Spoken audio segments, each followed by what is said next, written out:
I came home after a 16-hour hospital shift, bone-tired, my body barely mine. All I wanted was to kiss my daughter goodnight, watch her chest rise and fall, feel that one thread of peace in a day full of pain. She was only 6, tiny, radiant, my light. But when I walked into the room, something was off. She was too still, too pale. No blanket kicked off, no whispering dreams, just motionless. I bent down, brushed her cheek. Cold. I whispered her name. Once, twice, then louder. Ari? Ari, baby, wake up. Nothing. I pulled her up. Her head lolled back like a rag doll. That's when my body went cold. I screamed her name. Nothing. I ran to the hallway, heart in my throat, lungs refusing to breathe. My mother was sitting in the living room, scrolling on her phone like nothing was wrong. What the hell happened? I demanded. She didn't even flinch. She was being annoying, she said flatly. So I gave her something to calm her down. She wouldn't stop singing that damn cartoon song. My world stopped. You did what? Then came my sister's voice from the kitchen, laughing. Relax. It's just a pill or two. She'll probably wake up. And if she doesn't, well, maybe we'll finally get some peace around here. That moment broke something in me I didn't even know could break. I called 911, hands shaking, voice calm in a way that terrified even me. The ambulance came fast. They took her. My baby. Still limp. Still silent. I followed them in a trance, holding her tiny sock in my hand, like it might still be warm. When the doctor handed me the toxicology report, I read it once, then again. I couldn't speak, because it wasn't one pill. It was 6. 6 sedatives meant for adults. Enough to put down a grown man. And my mother, the woman I once trusted to rock her to sleep, had fed them to my child like it was nothing. My sister shrugged. She'll get over it. Kids bounce back. No. Not this time. Not this mother. My name is Selena Grant. And from wherever you're watching this, stay with me. Because what I did next wasn't just for Ari. It was for every mother who's ever had to fight her own family to keep her child alive. The ICU lights buzzed low overhead. Machines blinked beside her. Tiny, cold beeps counting the seconds. I might never get back. Ari lay in that hospital bed, her lashes still flecked with glitter from the night before. I brushed her hair back gently, praying through gritted teeth. Please stay. Please wake up. Mama's here. But I couldn't cry. Not yet. Because crying meant weakness. And my daughter needed a warrior, not a weeping mess. Outside the glass, the nurse handed me the report. Confirmed again. 6 adult sleeping pills. It's a miracle she's breathing, he said. My hands were already dialing. Not family. Police. I gave my mother's full name, address, explained everything, and didn't flinch when they said they were sending officers. For the first time in my life, I wasn't protecting her. I was protecting my child from her. When I got home hours later, my mother was in the same chair, like she hadn't just nearly killed a 6-year-old. My sister looked up with a smirk. You still mad? I walked past her, into Ari's room, the bed still unmade. The stuffed bear she clutched in the hospital now limp on the floor. I picked it up, held it, and made my decision. Pack your bags, I said, voice low. Police are on their way, and you're not spending another night under this roof. My mother blinked like I slapped her. You're serious? I stared through her. You fed my daughter drugs to make your evening quieter, and you left me a body to come home to. My sister scoffed. You think they'll care? It's family. That was the moment I realized. They still thought they could get away with it. That blood would shield them. That history excused murder in slow motion. But I was done being their silence. The knock came. Uniforms. Handcuffs. Statements taken. I didn't blink. I didn't cry. I just watched them go. Like trash finally being taken out. Then I sat on Ari's bed, held her bare close, and whispered, You're safe now. Mama burned the bridge for good. I had no family left. But I had something more sacred, a second chance to protect what was mine. I didn't sleep. Not for 2 days. I sat beside her bed in that pale, humming room, watching the rise and fall of her chest, measured by machines that had become my new religion. The nurses brought me coffee. The doctors gave me cautious hope. But I didn't move, except to pray. I replayed that moment again and again. Her tiny body limp in my arms, the warmth slipping away. I'd carried strangers through trauma for years. As a nurse, I knew the drill. Vitals, dosages, compression rhythms. But nothing in my training prepared me to see my own child on life support, put there by the women who raised me. I didn't tell the hospital staff the full truth. Not yet. But the officer called me back. Said my mother had confessed. Casually, almost like a joke. It was just a pill. She was making noise. I needed peace. And my sister? She laughed in the background. You people are so dramatic. They were both being held for reckless endangerment. Pending charges. Maybe more. I didn't care about the sentence. I cared that Ari still hadn't woken up. Until the morning of the third day. The sun just barely cutting through the hospital window. I was humming. A lullaby she used to love. Mindless. Gentle. That's when I felt it. A pressure. Small. Weak. But real. She squeezed my finger. Ari? I gasped, leaping forward. Baby, can you hear me? Her eyelids fluttered. A whisper of breath. Then a sound, raw, hoarse. Mama? I broke. Fell forward. Forehead against her hand. Tears soaking the blanket. I'm here, baby. I'm here. You're safe. Her pulse was still faint. Her voice weaker than I'd ever heard. But she was back. Not because of prayers. Not because of miracles. But because that little girl was stronger than the women who tried to silence her. The doctor came in and froze. Smiled like he didn't want to jinx it. She's fighting, he said. She's coming back to you. I nodded. But in my heart, I whispered, no, I'm coming back to her. Because the woman I was before, the one who excused toxic blood, who second-guessed herself in the name of family, she died the night Ari nearly did. What rose in her place was a mother, who would burn the whole world down, before letting anyone hurt her child again. The doctors called her recovery remarkable. I called it a resurrection. Ari stayed in the hospital another week. They watched her lungs, monitored her heart, flushed every last trace of poison. My own mother had forced down her throat. But slowly, the color returned to her cheeks. She started whispering little things, favorite cartoons, songs, asking where her teddy was. And with each word, I came back to life too. But as Ari healed, my anger sharpened. What they did to her, what they tried to normalize, would not go quietly. So while Ari slept, I met with a lawyer. She read the toxicology report, twice without speaking, then said, we won't just press charges. We'll go after custody rights, restraining orders, and full public record. I nodded. I want their names on file. I want my daughter's future protected. From every corner their shadows might crawl into. My mother tried to call me again. Blocked. My sister posted a rant online, calling me ungrateful, saying I turned my back on family for attention. I didn't respond, but I screenshotted it. Proof. Because they were still dangerous, even with handcuffs around their wrists. Then came the CPS interview. Cold questions. Tired eyes. But I told the full truth. They drugged my daughter because she was singing too loud. I handed over the medical records, the police report, the text my sister sent after her arrest. Hope she remembers this when she's older. Kids are so dramatic. The agent closed her folder slowly. We'll make sure they don't get near her again. I exhaled for the first time in weeks. The war wasn't over, but I had drawn the line. And this time, I stood on the right side of it. When Ari finally came home, she ran into her room, spun in circles, hugged her teddy like it had been through the fire with her.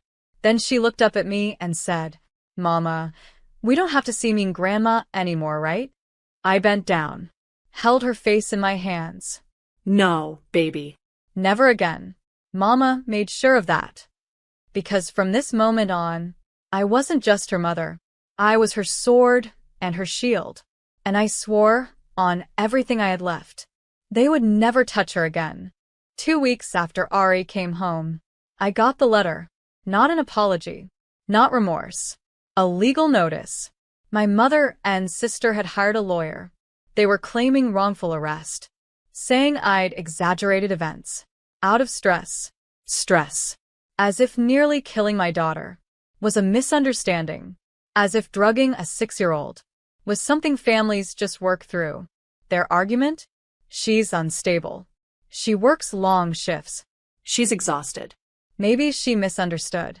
They were trying to paint me as the danger, the overworked single mom, the emotional wreck. They forgot who I am. I printed every record. The 911 call transcript, the lab report with pill levels no child could survive, the police statement where my mother admitted she just wanted peace.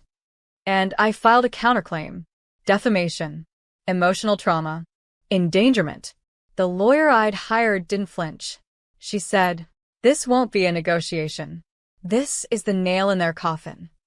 Meanwhile, I stayed focused on Ari. She started singing again. Softly at first. In the bathroom. Under her breath while drawing. The same song my mother silenced her for. And I let her sing it. Louder and louder. Until the whole apartment echoed with it. Because that voice? It was freedom. It was proof that my daughter still believed this world had joy in it. My sister posted online again. Said I was turning her niece against her. I didn't reply. I just had my lawyer screenshot it and attach it to the custody file. They'd lost their freedom. Now they were losing their narrative. Because for the first time in my life, I wasn't the tired nurse, the obedient daughter, the one who made excuses. I was a mother who drew a line in the sand and dared anyone, to cross it again. And when the court date came, I wore the scrubs they always mocked me for, not because I had no time to change, but because they were a uniform of survival. They whispered when I walked in. Their lawyer looked smug, until the judge read the words aloud. Toxic levels of zolpidem found in a minor. Intentional administration by a non-guardian adult. The room fell silent. My mother stopped smiling. My sister turned red. And I sat there, holding Ari's favorite bear in my lap, knowing that for once, the truth was speaking louder than their lies. The courtroom was ice cold. Not just in temperature. In truth. My mother sat stiff, lipsticked, perfumed, as if packaging herself as innocence would erase what she did. My sister twirled a pen between her fingers. Bored. Like this was all an inconvenience. Not the aftermath of a near death. I didn't look at them. Not once. I looked at the judge. And when asked to speak, I stood. Your Honor. My daughter is 6. She's afraid to sleep. She checks her drinks now. Asks me if I made them. She has nightmares about being too loud. And all because her own grandmother, the woman I trusted with her life, decided silence was more important than safety. I laid the evidence on the table. Medical records. Toxicology. Photos. Screenshots. Then the 911 recording played. My voice trembling. Ari's breath shallow in the background. Everyone heard it. Every last second. Even the judge shifted. The defense didn't have a case. Just smoke. Just shame wearing perfume. Their lawyer tried one last thing. Said maybe it was accidental. Maybe I was overworked. The judge interrupted. Voice sharp. This child was given 6 times the adult dose of sedatives. This isn't a misunderstanding. It's attempted murder. My mother burst into tears. But not the kind that said remorse. The kind that screamed, I just lost control. My sister stood. Stormed out. Slammed the door loud enough to startle the bailiff. The ruling was clear. Small blue diamond lifetime restraining order. Small blue diamond criminal charges for reckless endangerment. Small blue diamond full custody reinforced to me. with 0 visitation rights for either of them. The judge looked me dead in the eye. You protected your child when no one else did. This court thanks you for your courage. And I sat down, not as a victim, not even as a survivor, but as a mother who burned down every bridge that dared threaten her baby. That night, I told Ari the truth in the gentlest way. She listened quietly. Then she whispered, "You saved me." I kissed her forehead. "No, baby. You saved me." You reminded me who I really am." And as she fell asleep, finally peaceful, finally safe, I stood by her door and whispered to the dark, "You don't win. Not this time. Not ever again." The house was quiet now. Not tense, not hollow, just calm. Ari's laugh started coming back in full. She danced barefoot in the living room again, sang off-key with her cartoons, and painted hearts on every inch of the fridge. Every night, I sat by her side as she drifted off, because I wanted her last image before sleep to be love, not fear. But even in peace, the past still tried to knock. I got a letter. From jail. Handwritten, shaking ink. "My mother, you've destroyed this family. I didn't mean to hurt her. You've always been too emotional. We raised you better than this." There it was again. The gaslight. The guilt grenade. Dressed like an apology, but poisoned at the core. I didn't read it twice. I shredded it. My therapist said something that stuck with me. Abuse from family doesn't deserve a softer name. So I said it out loud that night. Alone. In the mirror. My mother abused my daughter. My sister enabled it. And I stopped it. Because naming it, that was power. And I refused to raise Ari in a home where secrets rot under the rug. I took time off work. We left town for a weekend. Just me and my daughter. Ocean breeze. Melting ice cream. Her tiny hand in mine as we walked the shore. She asked, "Will we ever have a big family again?" And I smiled gently. "We will. But we'll choose every single one of them. Because family isn't who shares your blood. It's who would never poison your child for quiet." We sent postcards to ourselves from that beach. On the back of mine, I wrote, "Day 1 of a life where love isn't conditional." And when we got home, I framed it. Every time I pass it, I remember. Peace isn't passive. It's earned. It's defended. And sometimes, it means walking away from everything you were told to keep close. 3 months later, I stood in the courtroom one last time. Not to testify. Not to fight. Just to witness the end. The judge read the sentence aloud. My mother, 5 years, with no chance of early release. My sister, 2 years probation, mandatory psychological evaluation. There were no gasps.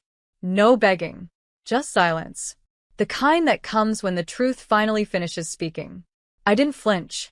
Didn't cry. Didn't celebrate. I just stood, a storm in stillness, and nodded. Then I walked out, and never looked back.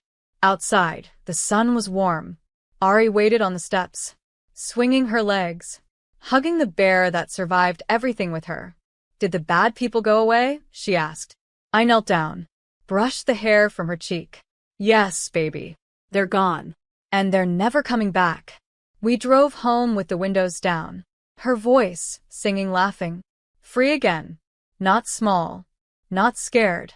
Full. When we got inside, she ran to the fridge, pointed at the framed postcard from our trip. "Mama, that's our magic paper?" I smiled. Yeah. That's the day we became our own family. Later that night, we made cupcakes. No reason. Just joy. She put sprinkles on each one. Too many. But I didn't stop her.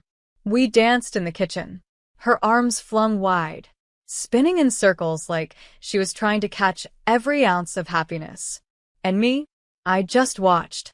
Because this was the justice. Not the sentence. Not the headlines. Not even the court orders. It was her smile. Unbroken. Unbent. Untouched by their cruelty. They tried to silence her with poison. Tried to break me with guilt. Tried to wrap their abuse in the pretty paper of family. But I burned it all. And from the ashes, we built something honest, Safe. and fierce. Ari fell asleep with frosting on her nose that night, her bear tucked under her chin. And as I stood at the door, watching her breathe, I whispered the words that had carried me through it all. You are safe. You are loved. You are free.